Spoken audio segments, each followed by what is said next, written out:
তো এস3 সিকিউরিটি নিয়ে আমরা কিছু কথা বলবো, যে এস3 তে যে ডেটাগুলো রাখছি, আপনাদের অনেকের মনে হতে পারে যে এই যে ডেটাগুলো রাখতেছি এগুলো কতটুকু নিরাপদ।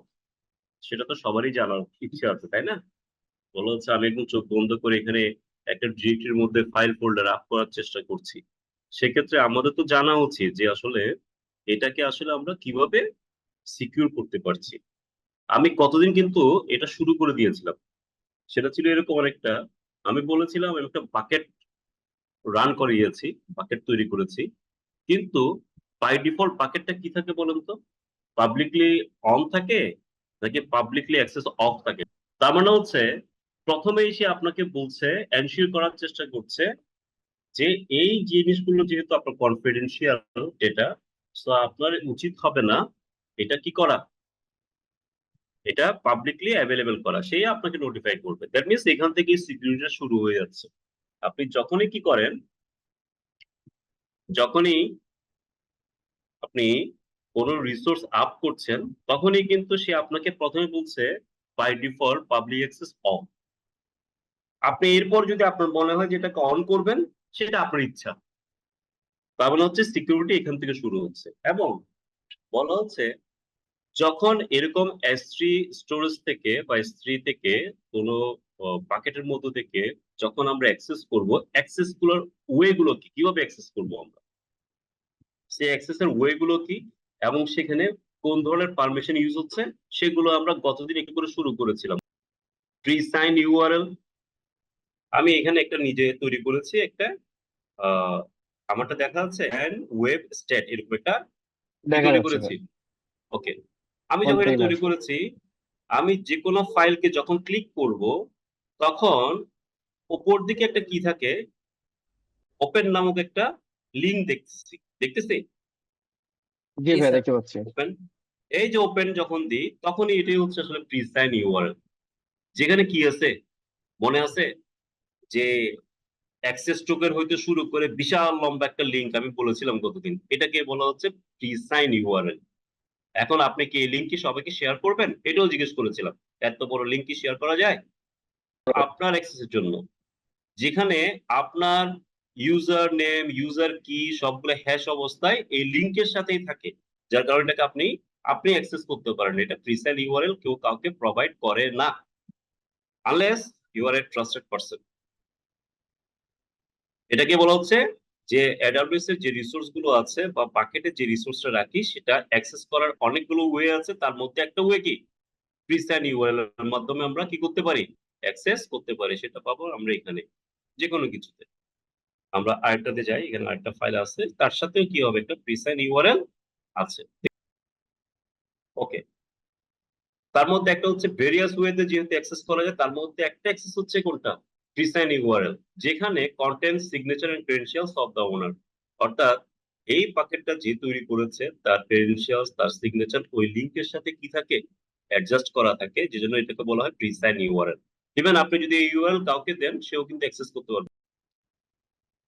ওকে, এরপর যেহেতু সিকিউরিটি নিয়ে কনসার্ন, বলা হচ্ছে বাই ডিফল্ট কি থাকে, আপনার পাবলিক অ্যাক্সেসটা অফ থাকে, রাইট? হ্যাঁ। এখন এখন আপনি এই যে সিকিউরিটাতে যদি আপনি কাস্টমাইজ করতে চান, সেটাতে আসলে আপনি কিভাবে করবেন? তো বলা হচ্ছে এস3 সিকিউরিটি কয়েকটা ভাগে বিভক্ত, একটা হচ্ছে ইউজার বেসড, একটা হচ্ছে রিসোর্স বেসড।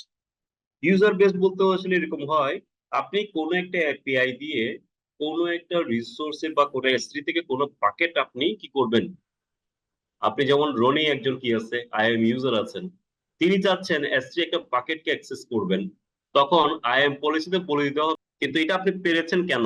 কারণ হচ্ছে আপনার উপর কিন্তু পলিসি বলা আছে, এই ব্যক্তি এ আইএম ইউজার এস3 নিয়ে যে কোনো কাজ করতে পারবে, রাইট?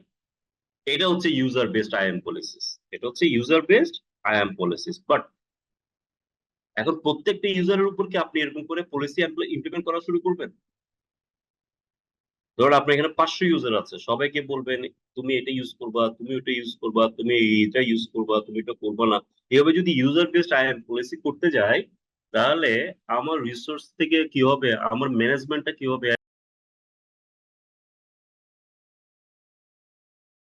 অ্যাজ এ অ্যাডমিনিস্ট্রেটর আমার ম্যানেজমেন্টটা অনেক কঠিন হবে, সেজন্য বলা হচ্ছে এটা হচ্ছে ওল্ড সিকিউরিটি পলিসি। এটাকে এখনো কি বলা হচ্ছে? ইউজার বেস যেটাকে বলা হচ্ছে, বিশেষ করে S3 এর ক্ষেত্রে এটা হচ্ছে ওল্ড সিকিউরিটি পলিসিস। এখন আমরা যেটা করি সেটা হচ্ছে রিসোর্স বেসড, এবং এই রিসোর্স বেসডটা আবার তিন ভাগে বিভক্ত। একটা হচ্ছে বাকেট পলিসিস। বাকেট পলিসি কি?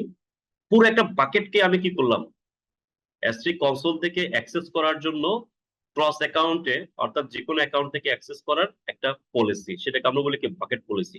কিভাবে করি আমরা দেখার চেষ্টা করবো আজকে। আর একটা হচ্ছে resource based but fine grain বা ফাইনার গ্রেইন। এটা কি? এটা হচ্ছে একটা বাকেট, এই বাকেটের মধ্যে একটা এসএল লিস্ট থাকবে, একটা কন্ট্রোল লিস্ট, যেখানে বলা হবে এই ইউজার এটা ইউজ করতে হবে, এই ইউজার অতটুকু ইউজ করতে হবে। সেটা হচ্ছে শুধু অবজেক্ট। অবজেক্ট বলতে কি বোঝাচ্ছি? একটা বাকেটের মধ্যে একের অধিক কি থাকতে পারে, ফাইল থাকতে পারে না? পারে কি?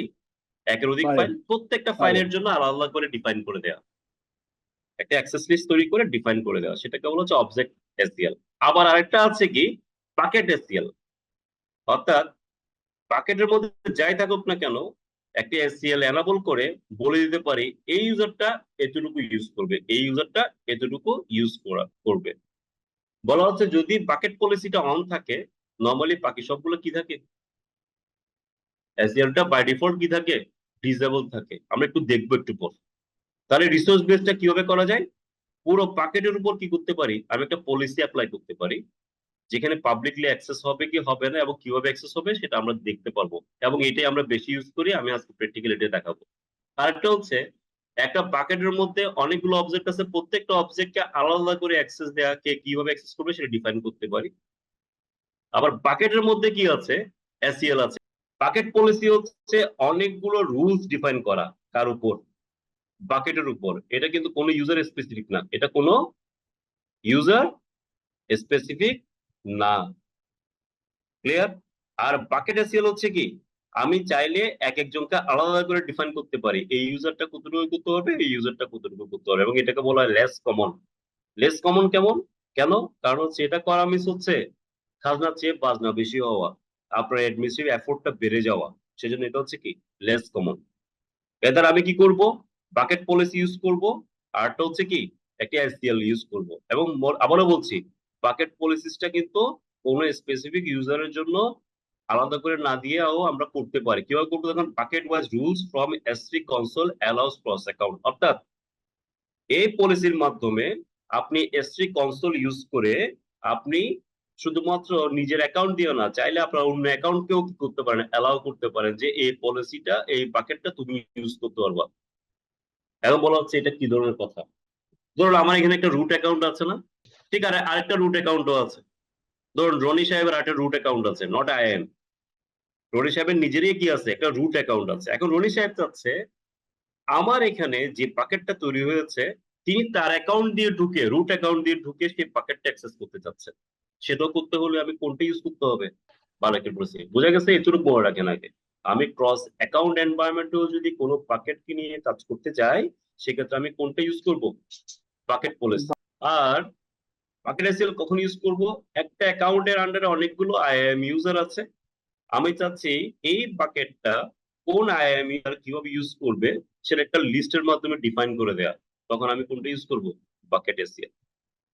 এবং বলা হচ্ছে লেস কমন, এটা লেস কমন। এখন এই যে জিনিসগুলো আছে সেগুলোর উপর একটা সামারি যদি টানি, বলা হচ্ছে একজন IAM principal like you, Roni, Touhid, Saiful, এরা সবাই কিন্তু আইএম ইউজার, রাইট? বা আইএম প্রিন্সিপাল, এদের তো বুঝি নাকি? কারণ এই আইএম অর্থাৎ আইডেন্টিটি অ্যাক্সেস ম্যানেজমেন্টের মাধ্যমে আমি এই ইউজার গুলো ক্রিয়েট করেছি। এরা কেউ কিন্তু রুট ইউজার না। বলা হচ্ছে একজন আইএম প্রিন্সিপাল S3 অবজেক্টকে অ্যাক্সেস করতে পারবে, তখনই পারবে যখন তার আইএম পারমিশন অ্যালাউ আছে, যেটা প্রুফ। তার মানে এটা আপনাদের প্রুফ অলরেডি। এখন যেটা প্রুফ না সেটা আমরা করব। সেটা হচ্ছে কি, এই রিসোর্সটা যদি আমি কি করতে পারি, অর্থাৎ এই প্যাকেটটা আমি রিসোর্স পলিসির মাধ্যমে অ্যালাউ করি, সেক্ষেত্রে পারবো। অথবা এক্সপ্লিসিট ডিনাই বলতে কি বুঝি বলেন তো? এক্সপ্লিসিট এক্সপ্লিসিট ডিনাই বলতে এটা বোঝানো হচ্ছে, ধরেন একটা লিস্ট আছে, যে লিস্টে বলা আছে রনি সাহেব এই জিনিসটা ইউজ করতে পারবেন, লিস্ট আছে। আবার আর লিস্টে এরকমও থাকতে পারে রনি সাহেব এই জিনিসটা ইউজ করতে পারবেন না। তার মানে হচ্ছে কি, আমি আপনাকে লিস্টের মধ্যে এনে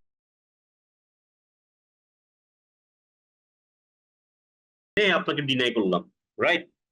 একদম স্পেসিফিক করে এই ব্যক্তি এই রিসোর্সে অ্যাক্সেস করতে পারবে না, এটাকে বলা হয় এক্সপ্লিসিট ডিনাই।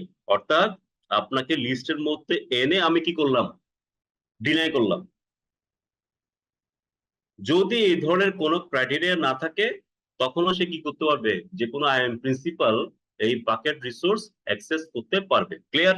আবারও বলতেছি, একজন আইএম প্রিন্সিপাল বাকেট রিসোর্স বা S3 রিসোর্স বা S3 অবজেক্ট ইউজ করতে পারবে বা রিসোর্স অ্যাক্সেস করতে পারবে কখন, যদি তাকে পলিসি অ্যালাউ করে, অথবা রিসোর্স পলিসির মাধ্যমে তাকে কি করা হয়, অ্যালাউ করা হয়, অথবা তাকে যদি এক্সপ্লিসিটলি ডিনাই করা না হয়।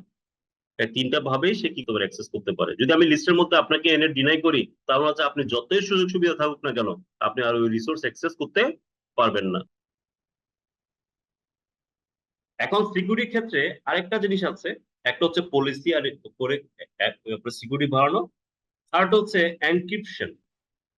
এনক্রিপশন হচ্ছে এমন একটা ফর্মুলা, যে ফর্মুলার মাধ্যমে, মানে অর্থাৎ সেন্ডার থেকে রিসিভার পর্যন্ত যাওয়ার সময় এটা কোনোভাবে কি হবে না। এনক্রিপশন হচ্ছে এমন একটা ফর্মুলা, যে ফর্মুলার মাধ্যমে, মানে অর্থাৎ সেন্ডার থেকে রিসিভার পর্যন্ত যাওয়ার সময় এটা কোনোভাবে কি হবে না, এখানে কোনো ধরনের অল্টারনেশন হবে না, কোনো ধরনের মডিফিকেশন হবে না, ইনটেক থাকবে। এটার প্রসেসের জন্য আমরা যে ফর্মুলা ইউজ করি সেটাকে আমরা আপাতত ধরে নিই কি এনক্রিপশন। ধরুন কোন একটা হ্যাকার এটাকে ক্যাপচার করলো, কোন ইন্ট্রুডার এটা ক্যাপচার করলো, তারপরে সেটাকে কি করতে পারবে না, রিড করতে পারবে না। বিকজ এই ডেটাগুলোর আশেপাশে অনেক হ্যাশ সমৃদ্ধ কি থাকবে, ক্যারেক্টার, এখানে hash symbol. Hash yes, good. Right. তাহলে এটাকেই বলা হচ্ছে, আমার বলি এই প্রসেসটাকে আমরা বলছি এনক্রিপশন। এটার কাজ হচ্ছে এই কারণেই, যাতে আমার ডেটাগুলো কোনো ধরনের কি না হয়, মডিফিকেশন অল্টারনেশন না হয়। তো বলা হচ্ছে অ্যামাজন S3 তে নর্মালি কি হয়, সার্ভার সাইড ম্যানেজড কি দ্বারা কি থাকে, এনক্রিপশন এনাবল থাকে। আমরা দেখবো এনক্রিপশনটা বাই ডিফল্ট যদি কোয়েশ্চেন করে কেউ, S3 তে বাই ডিফল্ট কোন ধরনের এনক্রিপশন এনাবল থাকে, আপনাকে কি বলতে হবে, server side encryption. Server side Amazon S3 managed keys encryption. অর্থাৎ একটা হচ্ছে ক্লায়েন্ট সাইড, একটা হচ্ছে সার্ভার সাইড। অর্থাৎ যেখানে রাখতেছেন, যে রাখতেছেন সে জায়গার একটা কি দিয়ে কি থাকে, এটা এনক্রিপ্টেড থাকে। অর্থাৎ এটা সার্ভারে কি নাই, দায়িত্ব নেই যে আপনার এই ডেটাগুলো কি থাকবে, এনক্রিপ্টেড থাকবে। এখন S3 বাকেট পলিসির কথা বলেছি, একটু আগে আমরা S3 বাকেট পলিসির কথা বলে আসছি না, যে S3 বাকেট পলিসি কি করে না করে। তাহলে সেই প্র্যাকটিক্যালটা আমরা একটু দেখবো, তখনই আপনারা বুঝবো যে আসলে S3 বাকেট পলিসিতে আমরা কি কি করতে পারি, কিভাবে করবো। তো আমরা সামারিটা যাই। তো জেসন বেসড পলিসি, কি এন্ড ভ্যালু, কি এন্ড ভ্যালু, কি এন্ড ভ্যালু, নেম, দেন হচ্ছে তার নেমের ভ্যালু, রাইট?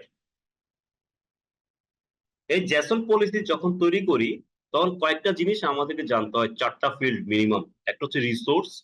রিসোর্স বলতে হচ্ছে এই পলিসিটা কোন বাকেট বা কোন অবজেক্টের উপরে এনাবল করছি বা অ্যাপ্লাই করার চেষ্টা করছি। ক্লিয়ার? অর্থাৎ যখন জেসন পলিসিসটা আমি ইমপ্লিমেন্ট করব, আমরা তৈরি করব, ফাইলটা তৈরি করব, কোন একটা পলিসি তৈরি করব জেসন বেসড, তখন বলা হচ্ছে চারটা প্যারামিটার রিলেটেড ইনফরমেশন আমাদের মনে রাখতে হবে। প্রথমটা হচ্ছে রিসোর্স। রিসোর্স বলতে কি বোঝানো হচ্ছে, রিসোর্স বলতে বোঝানো হচ্ছে আমি কোন বাকেট বা কোন অবজেক্টের উপরে পলিসিটা ইমপ্লিমেন্ট করার চেষ্টা করছি। এরপর হচ্ছে ইফেক্ট। ইফেক্ট বলতে হচ্ছে অ্যাকশন, অর্থাৎ অ্যালাউ হবে না ডিনাই হবে।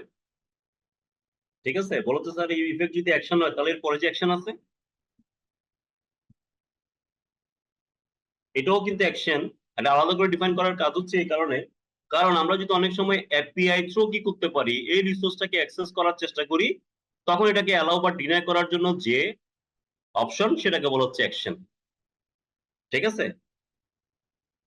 যদি আমি এপিআই থ্রু এটাকে কল করি, তখনই হচ্ছে অ্যালাউ ডিনাই হলে সেটাকে আমরা এখানে অ্যাকশন বলছি। আমরা যখন ওখানে যাব তখন এটাকে আর দেখবো। আর প্রিন্সিপাল বলতে কি বোঝানো হচ্ছে? দেখতে পাচ্ছ যে ইফেক্ট রিসোর্স হচ্ছে বাকেটটা, ওয়েব স্টেট যেটা বাকেট, আর অ্যাকশন জি হচ্ছে কি সে এখন নাকি ডিনাই। আর প্রিন্সিপাল হচ্ছে কি সবাইকে। আমি যদি বলতাম রনি, তাহলে হচ্ছে রনি হচ্ছে প্রিন্সিপাল। আমি যদি বলছি সবাই অল, তার মানে হচ্ছে অলই হচ্ছে কি প্রিন্সিপাল। অর্থাৎ যতই আইএম ইউজার আছে সবার উপর এটা প্রযোজ্য। ক্লিয়ার?